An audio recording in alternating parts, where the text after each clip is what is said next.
Oh my gosh, what are we doing? I don't know. Hey everyone, this is Travis Licata, and I am back with another Whiny Parent podcast. And today I am talking about the latest episode from Survivor Season 40. And it was a big episode. Um, there's a lot to uncover, and we have a big time draft update from Megan and I's draft that we did earliest part of the season. So I'm going to try to take as little time with the draft as possible, but it's going to be extended, so I might have to breeze through the highlights and the prediction just so I don't yammer on for too long.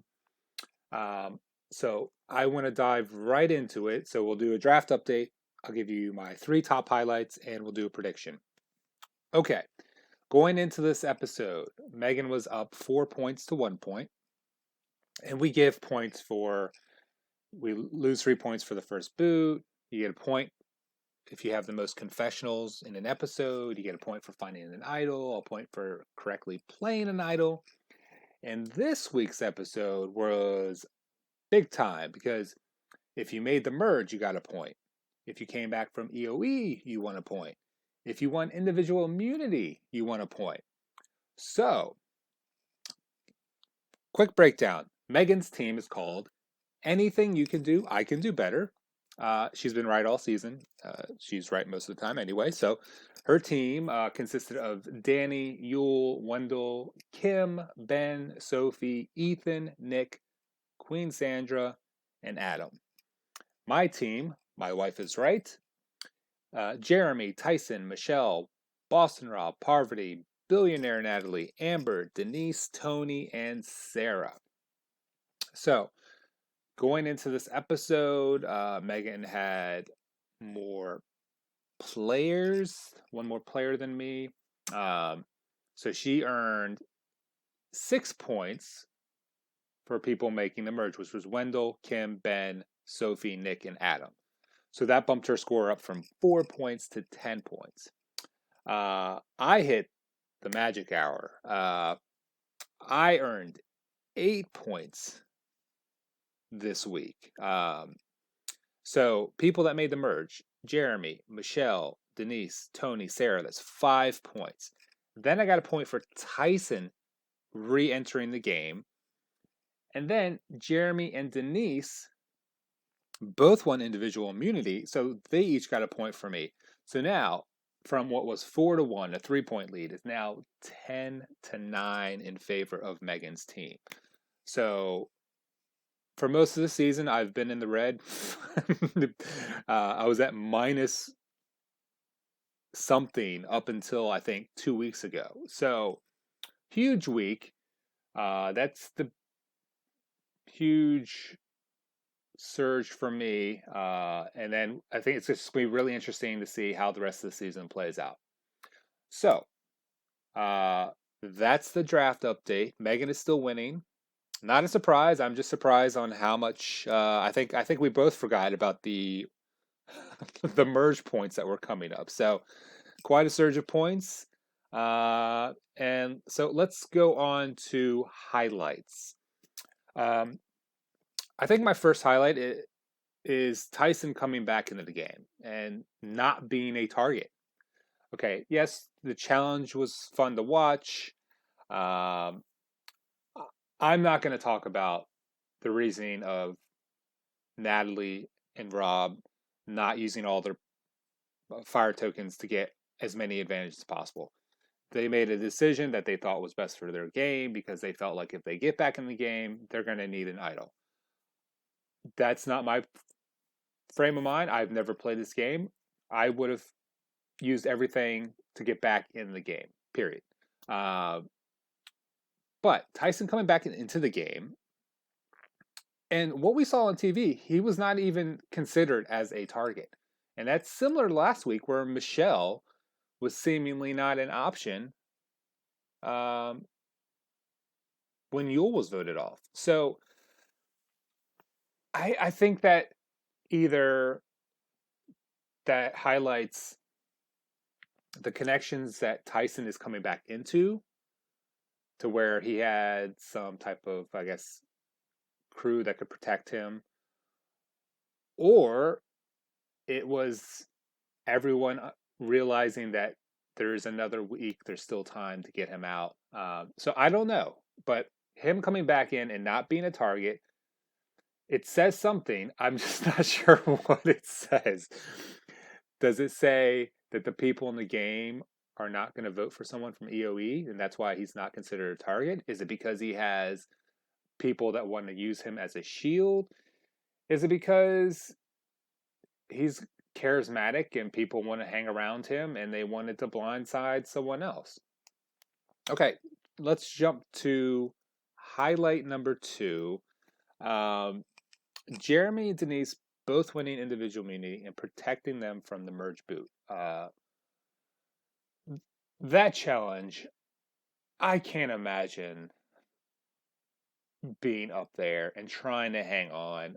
I mean, looking at Jeremy where his toes, I mean, his toes were twisted in a way. I was like, oh my gosh, is he going to break his toes?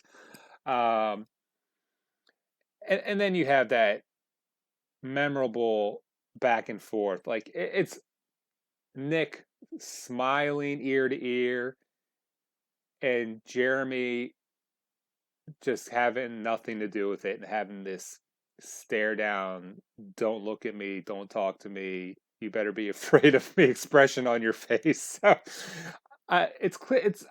I'm not saying they could both see each other. It was hard to tell if maybe some of the pole they were hanging on to was blocking some of their view. So maybe that was just a little bit of the editing.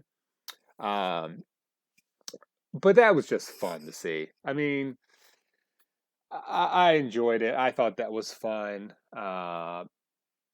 During that moment, though, scary when Michelle fell. It looked like she was definitely having to like recover as far as maybe when she landed, the impact. Maybe she was in a little bit of shock, just as far as okay, I'm fine, but give me a second. That was rough, and that looked like she landed awkwardly. And I believe that was similarly to oh another person in a similar in this challenge fell. I think maybe was it during Game Changers? Oh, I'm totally blanking on who that was right now. Yeah, so I I can't remember. I'm literally trying to look up on my screen to see if I can uh, recall who that was. But that's just it's that challenge. If you fall at any length that's higher than it, what halfway up, that's the risk of being hurt. Andrea Belke, yes, uh, she also felt like jumped down from a high distance and looked like she hurt herself too.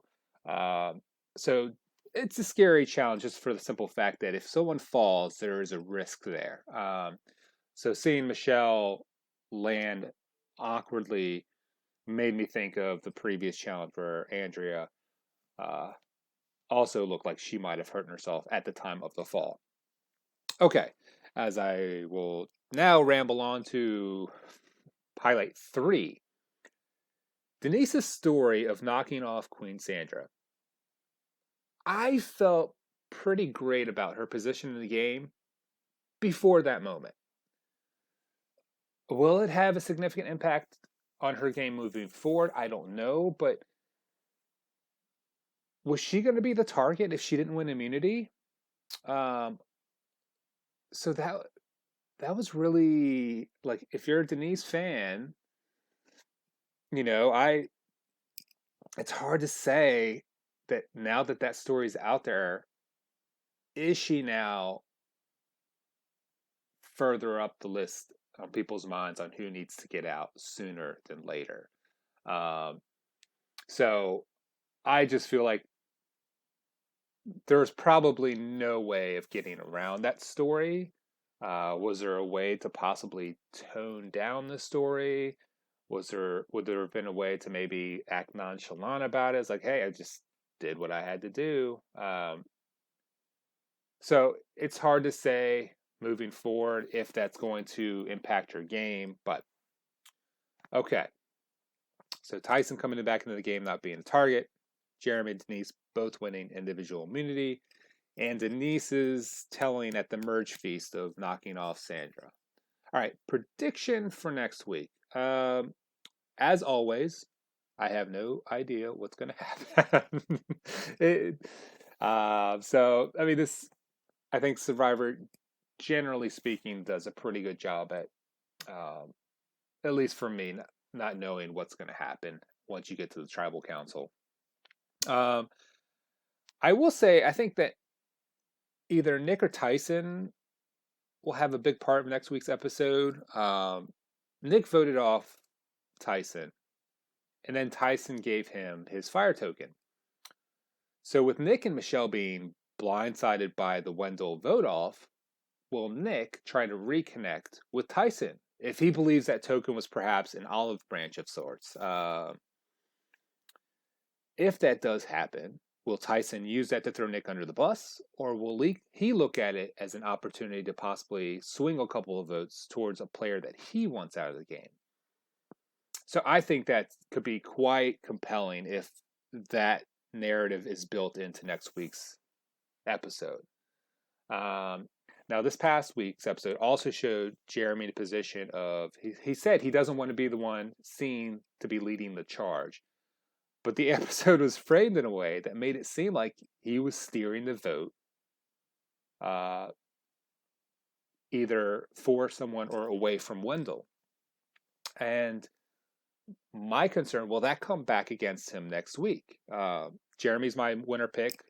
So I'm afraid it could come down to something as simple as, will another big threat just go home? There are a ton of possibilities. I'd have to say, if I would have to choose between some players, Nick, Tyson, Jeremy, Denise, I feel are going to be the elevated targets going into next week. So it's a really tough call. I'm nervous for Jeremy and Denise because I feel like they are more noticed after this last episode. Um, but if I have to pick someone, uh, if someone goes home, I guess I will say it's Nick.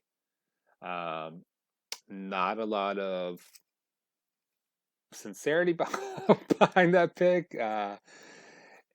Could the reasoning be, who knows? The week, 2 weeks before, it was between Wendell and Yule, and then last week it was between Wendell and Adam. So Wendell skated by 1 week, then got voted out the next time. This week, last week it was also Nick as was potential option, although it was between Wendell and Adam. So there goes my logic completely out the window. So okay, I'll say Nick. Um, don't know what's going to happen. I'm excited to see what happens next. It's been a great season so far, and I'm going to wrap it up right there. Trying to make this a brief update on everything, and uh, stop by whinyparent.com. You can follow our blog. You can check out all of our content for a Whiny Parent podcast where I'm breaking down Survivor and discussing one of my all-time favorite shows in Fringe. And later today, I'll be recording another episode for some Whiny Parent Talk, which is basically me talking about whatever comes to my mind. The last episode, I talked about parenting during a pandemic. Um, if you like this content, don't forget to head over to YouTube and subscribe to our channel where you can be updated on all the latest content. Thank you for taking time to listen. I appreciate everyone who does take the time to listen. And until next time, I will see everyone later. Okay, everyone have a good day.